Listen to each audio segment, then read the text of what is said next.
नमस्कार मित्रांनो, महाराष्ट्र शासनाच्या नोंदणी व मुद्रांक विभागामध्ये शिपाई या पदासाठी भरती निघालेली आहे। या भरतीसाठी ऑनलाईन फॉर्म सुरू झालेले आहेत।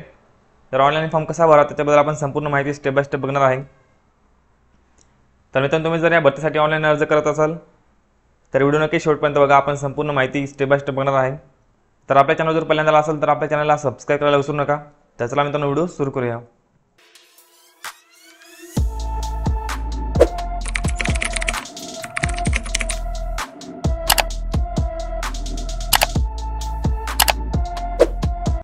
मित्रांनो, सर्वात आधी आपण जाहिरातमध्ये जे महत्त्वाचे पॉईंट दिलेले आहेत आपण त्याच्याबद्दल माहिती बघूया। तर इथे मी संपूर्ण जाहिरात ओपन केलेली आहे। तर ज्या विद्यार्थ्यांना या भरतीसाठी ऑनलाईन अर्ज करायचा आहे तर ते 22 एप्रिलपासून ते 10 मेपर्यंत फॉर्म भरू शकता। ओके, त्यानंतर पेमेंट करण्याची शेवटची तारीखसुद्धा इथे 10 मे असणार आहे आणि तुमचं हॉल तिकीट तुम्हाला परीक्षेच्या आधी 7 दिवस आधी तुम्हाला उपलब्ध करून देण्यात येणार आहे। ओके, तर अशा पद्धतीने इथे माहिती दिलेली आहे। त्यानंतर खाली तुम्हाला इथे अर्ज करण्यासाठी महत्त्वाची सूचना दिलेली आहे। ओके, तर हे सर्व पॉईंट तुम्हाला इथे वाचून घ्यायचे आहेत। त्यानंतर इथे तुम्हाला एक्झाम सेंटर दिलेले आहेत, तर तुम्ही इथे एक्झाम सेंटरचे नाव बघू शकता। ओके, तर हे तुमचे एक्झाम सेंटर्स असणार आहेत। त्यानंतर खाली तुम्हाला इथे परीक्षा शुल्क दिलेलं आहे। तर ओपनसाठी ते 1000 रुपयाचं पेमेंट असणार आहे आणि जे मागासवर्ग आणि अनाथ उमेदवार आहेत तर त्यांच्यासाठी 900 रुपयाचे इथे पेमेंट असणार आहे। त्यानंतर माजी सैनिक, दिव्यांग माजी सैनिक तर यांना शुल्क माफ असणार आहे। ओके, तर अशा पद्धतीने इथे पॉईंट दिलेले आहेत। त्यानंतर अर्ज भरणे व सादर करण्याबाबत आवश्यक सूचना तुम्हाला इथे दिलेल्या आहेत। तर इथे तुम्हाला वेबसाईटसुद्धा दिलेली आहे। ओके, तर ही सर्व माहिती तुम्हाला इथे वाचून घ्यायची आहे। तर इथे तुम्हाला प्रोफाईल कशा पद्धतीने बनवायची आहे। ओके, इथे तुम्हाला माहिती दिलेली आहे। तर ते आपण पुढे बघणारच आहे की ऑनलाईन फॉर्म कसा भरायचा आहे, हे संपूर्ण माहिती आपण पुढे बघणारच आहे। त्यानंतर खाली तुम्हाला इथे फोटो आणि सिग्नेचर कशा पद्धतीने तुम्हाला अपलोड करायचं आहे त्याच्याबद्दल माहिती दिलेली आहे। तर तुम्हाला फोटोचं डायमेन्शन तुम्ही जर सेंटीमीटरमध्ये करत असाल तर तुम्हाला ते रुंदी तुम्हाला 4.5 सेंटीमीटर आणि उंची तुम्हाला 3.5 सेंटीमीटर तुम्हाला ठेवायचं। ओके, तर अशा पद्धतीने तुम्हाला डायमेन्शन तुम्हाला सेट करायचं आहे। जर तुम्ही पिक्सलमध्ये साईज करत असाल तर तुम्हाला इथे 200 × 230 पिक्सल ठेवायचं आहे आणि साईज तुम्हाला 20 KB ते 50 KBच्या आतच ठेवायची। ओके, तर अशा पद्धतीने तुम्हाला इथे फोटोची तुम्हाला माहिती दिलेली आहे। त्यानंतर सिग्नेचर कशा पद्धतीने तुम्हाला अपलोड करायचे आहे त्याच्याबद्दल माहिती दिलेली आहे। तर तुम्हाला काळ्या शाईच्या पेनने पांढऱ्या कागदावरती तुम्हाला सही करायची। ओके, त्यानंतर त्याचं डायमेन्शन तुम्हाला 140 × 60 पिक्सल ठेवायचं आहे। त्यानंतर त्याची साईज तुम्हाला 10 KB ते 20 KBच्या आतच ठेवायची। ओके, तर अशा पद्धतीने हे तुम्हाला साईज आणि डायमेन्शन सेट करून तुम्हाला JPG किंवा JPEG या दोन फॉर्मॅटमध्ये तुम्हाला फोटो आणि सिग्नेचर सेव्ह करून ठेवायचे। ओके, ते तुम्हाला अपलोड करण्यासाठी लागणार आहे। तुम्हाला हे दोनच डॉक्युमेंट मिळताना तुम्हाला फॉर्म भरताना अपलोड करण्यासाठी लागणार आहेत। ओके, तर अशा पद्धतीने तुम्हाला इथे माहिती दिलेली आहे। त्यानंतर अर्ज सादरीकरण तुम्हाला लिंक दिलेली आहे। ओके, त्यानंतर खाली तुम्हाला इथे सर्वसाधारण सूचना दिलेल्या आहेत। तर या सर्व सूचना तुम्हाला इथे वाचून घ्यायच्या। ओके, त्यानंतर मी तुम्हाला इथे डॉक्युमेंट्स दिलेले आहेत। तर तुम्हाला डॉक्युमेंट व्हेरिफिकेशनच्या वेळेस तुम्हाला कोणते डॉक्युमेंट्स लागणार आहेत त्याच्याबद्दल तुम्हाला इथे माहिती दिलेली आहे। तर मित्रांनो, तुमच्या कॅटेगरीनुसार तुमच्या क्वालिफिकेशननुसार तुम्हाला जे डॉक्युमेंट लागू असणार आहेत तर तेच डॉक्युमेंट तुम्हाला डॉक्युमेंट व्हेरिफिकेशन वेळेस लागणार आहेत। ओके, तर इथे तुम्हाला सर्व डॉक्युमेंट दिलेले आहेत। हे सर्व कॅटेगरीच्या मुलांसाठी दिलेले आहेत। तर याच्यापैकी तुम्हाला जे लागू असतील ते डॉक्युमेंट तुमच्याकडे असणं आवश्यक आहे। ओके, फॉर एक्झाम्पल इथे नॉन क्रिमिनल सर्टिफिकेट दिलेलं आहे। तर हे सर्टिफिकेट SC आणि ST कॅटेगरीच्या मुलांना लागत नाही। ओके, त्याच्यामुळे तुम्हाला हे सर्टिफिकेटची काही गरज पडणार नाही। तर अशा पद्धतीने इथे हे सर्व कॅटेगरीच्या मुलांसाठी डॉक्युमेंट दिले आहेत। तर याच्यापैकी तुम्हाला जे लागू असतील तेच डॉक्युमेंट तुम्हाला कंपल्सरी तुम्हाला तिथे व्हेरिफिकेशन वेळेस घेऊन जावं लागेल। ओके, तर अशा पद्धतीने इथे डॉक्युमेंट्स तुम्हाला सर्व दिलेले आहेत। त्यानंतर खाली तुम्हाला इथे ओळख पटवणे तुम्हाला इथे ID प्रूफबद्दल माहिती दिली आहे। तर इथे तुम्हाला जे ID प्रूफ दिलेले आहेत तर याच्यापैकी तुमच्याकडे एक ID प्रूफ असणं आवश्यक आहे। ओके, तर इथे तुम्हाला पॅन कार्ड दिलेलं आहे, त्यानंतर पासपोर्ट दिलेला आहे, त्यानंतर ड्रायव्हिंग लायसन्स तुम्हाला इथे दिलेलं आहे, त्यानंतर मतदान ओळखपत्र म्हणजेच वोटर ID तुम्हाला इथे दिलेलं आहे, आधार कार्ड दिलेलं आहे, त्यानंतर बँक पासबुक। तर मित्रांनो, याच्यापैकी तुमच्याकडे एक डॉक्युमेंट असणं आवश्यक आहे। ओके, तर मित्रांनो, याच्यापैकी तुमच्याकडे एक डॉक्युमेंट असणं आवश्यक आहे। ओके, तुम्हाला ते ID प्रूफसाठी लागणार आहे। तर अशा पद्धतीने इथे तुम्हाला ID प्रूफचे तुम्हाला नाव दिलेले आहेत। त्यानंतर खाली इथे शैक्षणिक अर्हता दिलेली आहे। तर शिपाई या पदासाठी उमेदवार हा किमान माध्यमिक शाळांत परीक्षा म्हणजे 10वी उत्तीर्ण असावा। ओके, तर अशा पद्धतीने इथे शैक्षणिक अर्हता दिलेले आहेत। तर कमीत कमी तुमची 10वी उत्तीर्ण असणं आवश्यक आहे। ओके, इथे तुम्हाला वेतन श्रेणी दिलेली आहे। त्यानंतर परीक्षेचे स्वरूप, दर्जा आणि निवडीची पद्धत तुम्हाला इथे दिलेली आहे। तर बाकीचे पॉईंट तुम्ही मित्रांनो वाचून घ्यायचे आहेत। तर आपण महत्त्वाचे पॉईंट इथे बघू राहिलो। ओके, त्यानंतर इथे उमेदवारांचे अधिवासाबाबत सर्वसाधारण अटी व शर्ती दिलेल्या आहेत। तर उमेदवार हा भारताचा नागरिक असावा, त्यानंतर उमेदवार हा महाराष्ट्राचा रहिवासी असावा. ओके, तर अशा पद्धतीने इथे पॉईंट दिलेले आहेत. तर तुमच्याकडे महाराष्ट्राचं डोमासाईल असणं आवश्यक आहे. ओके, ते तुम्हाला लागणारच आहे डॉक्युमेंट व्हेरिफिकेशनच्या वेळेस. तर इथे क्लिअर तुम्हाला पॉईंट दिलेले आहेत. त्यानंतर इथे वयोमर्यादा दिलेली आहे. तर जे ओपन कॅटेगरीतील उमेदवार आहेत तर त्यांच्यासाठी तुम्ही 18 वर्षापासून ते 38 वर्षापर्यंत फॉर्म भरू शकता. ओके, त्यानंतर जे मागास प्रवर्गातील उमेदवार आहेत तर ते 18 वर्षापासून ते 43 वर्षापर्यंत फॉर्म भरू शकता. ओके, त्यानंतर दिव्यांग उमेदवार, प्रकल्पग्रस्त, त्यानंतर भूकंपग्रस्त, तर हे 45 वर्षापर्यंत फॉर्म इथे भरू शकता. ओके, त्यानंतर अंशकालीन हे जे आहेत तर ते 55 वर्षापर्यंत फॉर्म भरू शकता. तर अशा पद्धतीने इथे तुम्हाला वयोमर्यादा दिलेली आहे. तर तुमचं जे मित्रांनो वय आहे तर ते 22/4/2025 या तारखेचं तुमचं वय तुम्हाला इथे ग्राह्य धरण्यात येणार आहे. ओके, तर अशा पद्धतीने इथे वयोमर्यादा दिलेली आहे.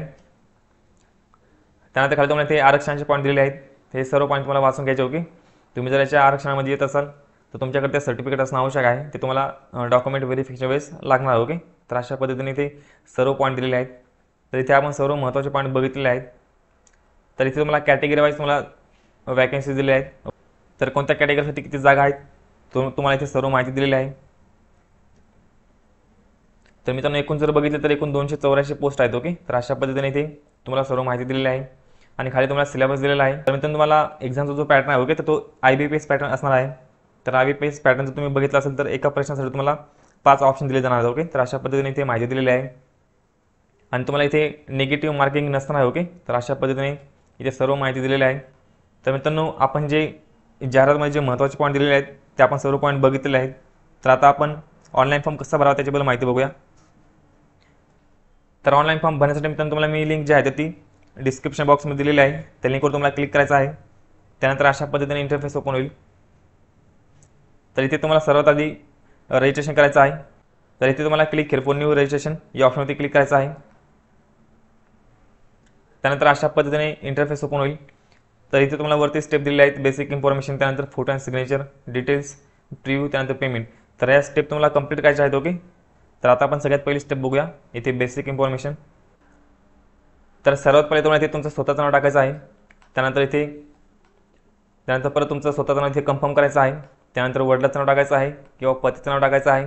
तर जे महिला उमेदवार आहेत तुमचं जर लग्नानंतर नावात बदल झाला असेल, तुम्ही जर तुमच्या आधार कार्डवरती किंवा पॅन कार्डवरती जर पतीचं नाव लावलं असेल तर तुम्हाला त्याच नावाने इथे फॉर्म भरायचा आहे. ओके, तर तुमचं ID प्रूफ आणि तुमचं जे हॉल तिकीटचं नाव आहे तर ते एक्झॅक्टली मॅच झालं पाहिजे. त्याच्यामुळे तुम्ही तुमच्या ID प्रूफवरती जे नाव आहे तर त्याच नावाने फॉर्म भरायचा आहे. ओके, जर तुमच्या लग्नानंतर जर तुमच्या नावात बदल झाला नसेल तर तुम्ही वडिलांच्या नावानेच फॉर्म भरायचा आहे. आणि जर बदल झाला असेल तर तुमच्याकडे गॅजेट वगैरे असणं आवश्यक आहे. ओके, ते तुम्हाला ते लागणार आहे. तुमच्या नावात बदल झाला आहे त्याचं प्रूफ म्हणून तुम्हाला ते लागणार आहे. ओके, तर तुमच्याकडे गॅजेट असणं आवश्यक आहे. तर अशा पद्धतीने तुम्हाला ते ही माहिती समजली असेल. ओके, तर पुढे तुम्हाला इथे कन्फर्म मिडल नेम तुम्हाला इथे परत वडिलांचं किंवा पतीचं नाव इथे तुम्हाला कन्फर्म करायचं आहे. त्यानंतर तुमचं हे आडनाव टाकायचं आहे इथे. त्यानंतर आडनाव तुम्हाला इथे कन्फर्म करायचं आहे. आणि इथे तुमचं ऑटोमॅटिक पूर्ण नाव येऊन जाईल. ओके, तर इथे तुमचं ऑटोमॅटिक पूर्ण नाव येऊन जाईल. पुढे तुम्हाला मोबाईल नंबर इथे फिल करायचा आहे. त्यानंतर कन्फर्म करायचा आहे मोबाईल नंबर. तुमच्याकडे दुसरा अल्टरनेटिव्ह मोबाईल नंबर असेल तर तुम्ही देऊ शकता. ओके, जर तुमच्याकडे दुसरा मोबाईल नंबर नसेल तर इथे माहिती भरली नाही तर चालेल. त्यानंतर इथे तुमचा ईमेल ID फिल करा. तर इथे ईमेल ID फिल करताना तुमचं जे ईमेलचं नाव आहे ते नावच तुम्हाला इथे फिल करायचं आहे. ओके, आणि पुढे तुम्हाला इथे ॲड्रेसचं साईन दिलेलं आहे. तर या साईनच्या आधी जे तुमचं ईमेल IDचं नाव असतं ओके ते नाव तुम्हाला इथे फिल करायचं आहे. आणि पुढे डोमेन नेममध्ये तुम्हाला इथे gmail.com तुम्हाला सिलेक्ट करायचं आहे. ओके, तर अशा पद्धतीने तुम्हाला ईमेल ID फिल करायचा आहे. आणि खाली जो बॉक्स दिलेला आहे तर इथे तुम्हाला पूर्ण ईमेल ID फिल करायचा आहे. ओके, तर इथे फक्त तुमच्या ईमेल IDचं नाव फिल करा आणि इथे तुम्हाला पूर्ण ईमेल ID फिल करायचा आहे. इथे जर तुम्ही पूर्ण ईमेल ID फिल करणार आहात तर हा पूर्ण ईमेल ID तुम्हाला खाली फिल करायचा आहे. ओके, तर अशा पद्धतीने तुम्हाला इथे माहिती भरायची आहे. त्यानंतर इथे तुम्हाला सिक्युरिटी कोड दिलेला आहे. तो कोड तुम्ही इथे फिल करा आणि त्यानंतर सेव्ह अँड नेक्स्ट या ऑप्शनवरती क्लिक करायचं आहे. तर इथे मी सर्व माहिती भरलेली आहे.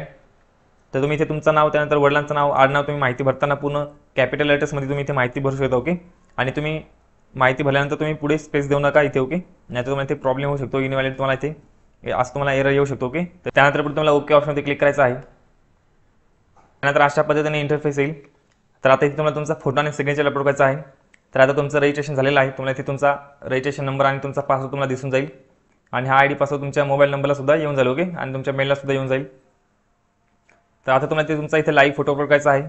तर तुम्ही इथे जर मोबाईलमध्ये फॉर्म भरत असाल तर तुम्ही कोणत्या पण मोबाईलने इथे तुम्हाला QR कोड दिला आहे, तर हा QR कोड तुम्हाला स्कॅन करायचा आहे. त्यानंतर तुमच्यासमोर वेबसाईट ओपन होईल आणि तिथे तुम्हाला कॅप्चर फोटोचा ऑप्शन दिसेल. ओके, त्याच्यावरती क्लिक केल्यानंतर तुम्हाला फोटो कॅप्चर करायचा आहे. फोटो कॅप्चर केल्यानंतर ऑटोमॅटिक तुमचा फोटो इथे अपलोड होईल. ओके, तुम्हाला काही करायची गरज पडणार नाही, ऑटोमॅटिक तुमचा फोटो इथे अपलोड होईल. तर हा QR कोड तुम्ही मित्रांनो कोणत्या पण मोबाईलने स्कॅन करू शकता. ओके, आणि जर तुम्ही लॅपटॉप किंवा कम्प्युटरवरती फॉर्म भरत असाल, ओके, जर तिथे जर वेब कॅमेरा असेल तर तुम्ही डायरेक्ट कॅप्चर फोटो याच्यावरती क्लिक करून तुम्ही वेब कॅमेऱ्याने तुमचा फोटो कॅप्चर करू शकता. ओके, तर अशा पद्धतीने तुम्हाला इथे 2 ऑप्शन दिलेले आहेत फोटो अपलोड करण्यासाठी. लाईव्ह फोटो अपलोड केल्यानंतर तुम्हाला ते तुमचा पासपोर्ट साईज फोटो अपलोड करायचा आहे. तर याचा डायमेन्शन आपण ऑलरेडी बघितलं आहे. ओके, तर तुम्ही त्या डायमेन्शनमध्ये फोटो तुम्हाला सेव्ह करून ठेवायचा आहे. त्यानंतर इथे चूज फाईल या ऑप्शनमध्ये क्लिक करायचं आहे आणि तुमच्या फाईलमधून तुम्हाला तुमचा इथे पासपोर्ट साईज फोटो अपलोड करायचा आहे. तर मित्रांनो इथे मी दोन्ही पण फोटो अपलोड केलेले आहेत.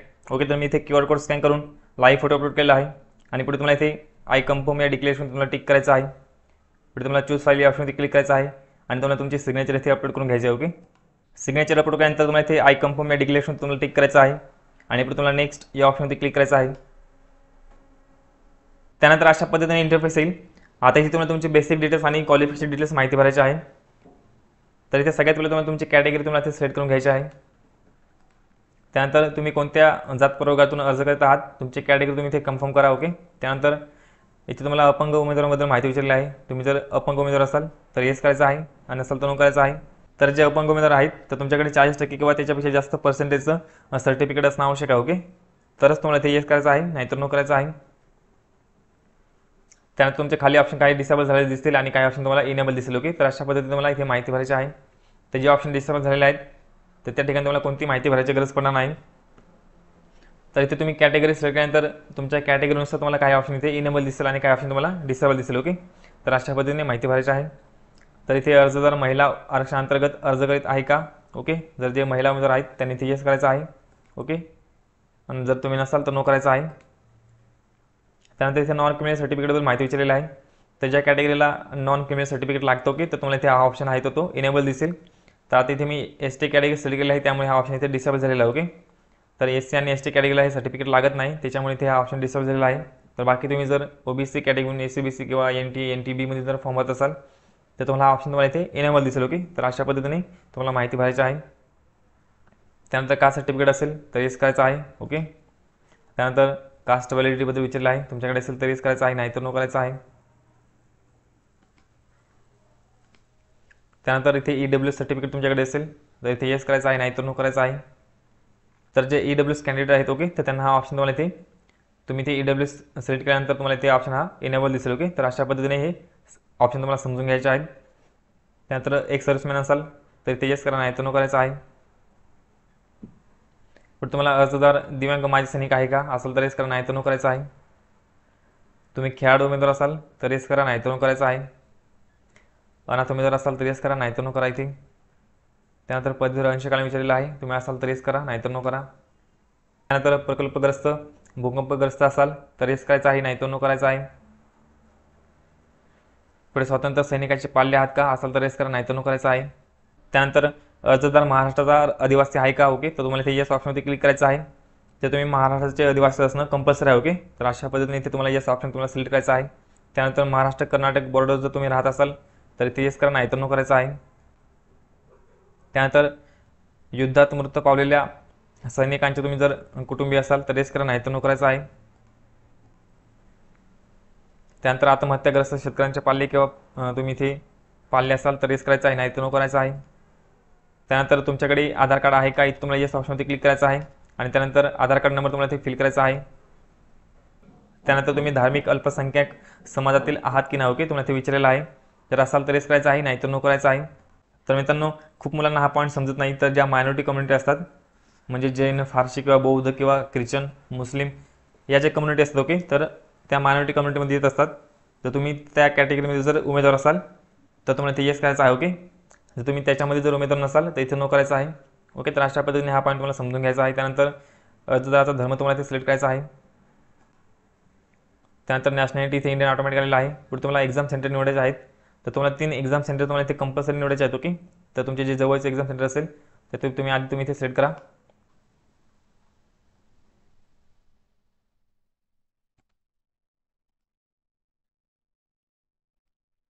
तर इथे मी 3 एक्झाम सेंटर निवडलेले आहेत. ओके, तुम्हाला अशा पद्धतीने एक्झाम सेंटर तुम्हाला निवडायचे आहेत. त्यानंतर तुम्हाला इथे डेट ऑफ बर्थ तुमचे फिल करायचे आहे.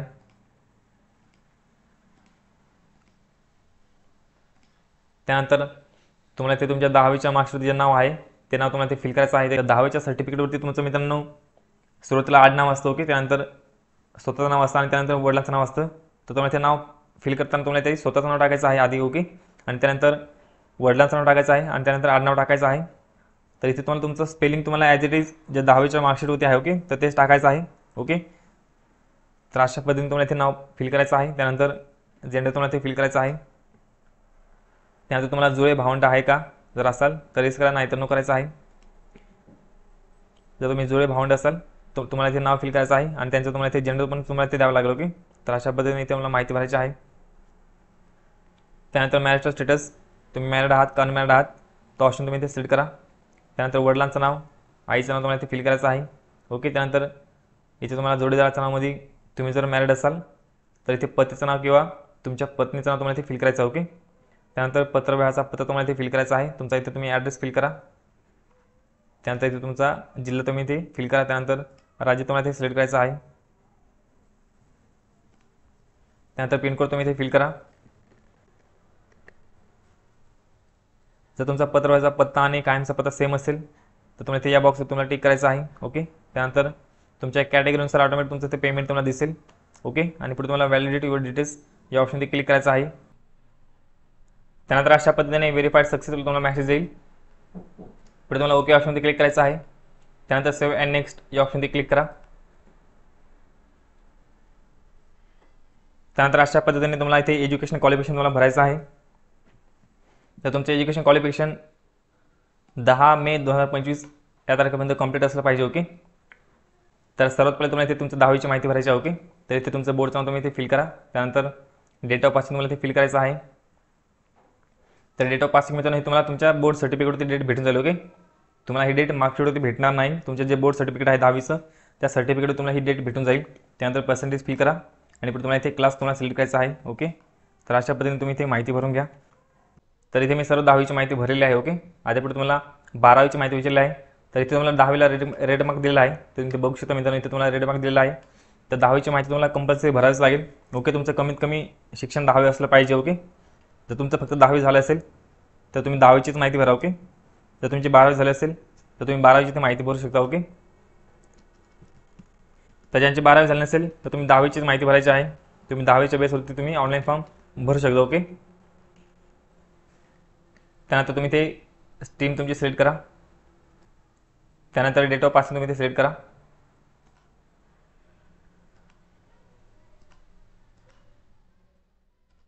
त्यानंतर ते पर्सेंटेज तुम्हाला फिल करायचे आहेत.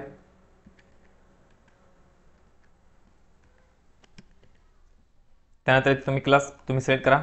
ओके, तर अशा पद्धतीने माहिती भरायची आहे. जर तुमचं ग्रॅज्युएशन झालं असेल तर तुम्ही ग्रॅज्युएशन माहितीसुद्धा इथे देऊ शकता. ओके, तर मित्रांनो इथे मी सर्व एज्युकेशन क्वालिफिकेशन माहिती भरलेली आहे. ओके, तर तुम्हाला इथे फक्त 10वीची माहिती कंपल्सरी भरावं लागेल. तुमचं पुढचं शिक्षण झालं नसेल तरीसुद्धा तुम्ही 10वीच्या बेसवरती इथे फॉर्म भरू शकता. ओके, तर अशा पद्धतीने इथे माहिती भरायची आहे. त्यानंतर तुम्हाला जर अनुभव असेल तर तुम्ही इथे माहिती देऊ शकता. जर नसेल तर तुम्हाला इथे कोणती माहिती भरायची गरज पडणार नाही. ओके, तर असंच तुम्हाला हे कॉलम रिकामे ठेवायचे आहेत. आणि पुढे तुम्हाला इथे लँग्वेज दिलेलं आहे. तुम्हाला कोणत्या लँग्वेज येतात. ओके, तर तुम्हाला वाचता आले पाहिजे, लिहिता आले पाहिजे आणि बोलता आले पाहिजे. ओके, तर अशा पद्धतीने तुम्हाला जर दुसरी लँग्वेज येत असेल तुम्ही ती सुद्धा देऊ शकता. तुम्हाला या बॉक्सवर तुम्हाला ते टिक करायचं आहे.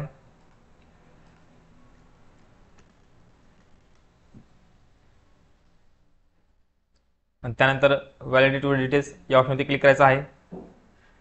व्हेरीफाय सक्सेसफुली असा मेसेज आला पाहिजे. ओके, तर इथे तुम्हाला ओके ऑप्शन क्लिक करायचं आहे.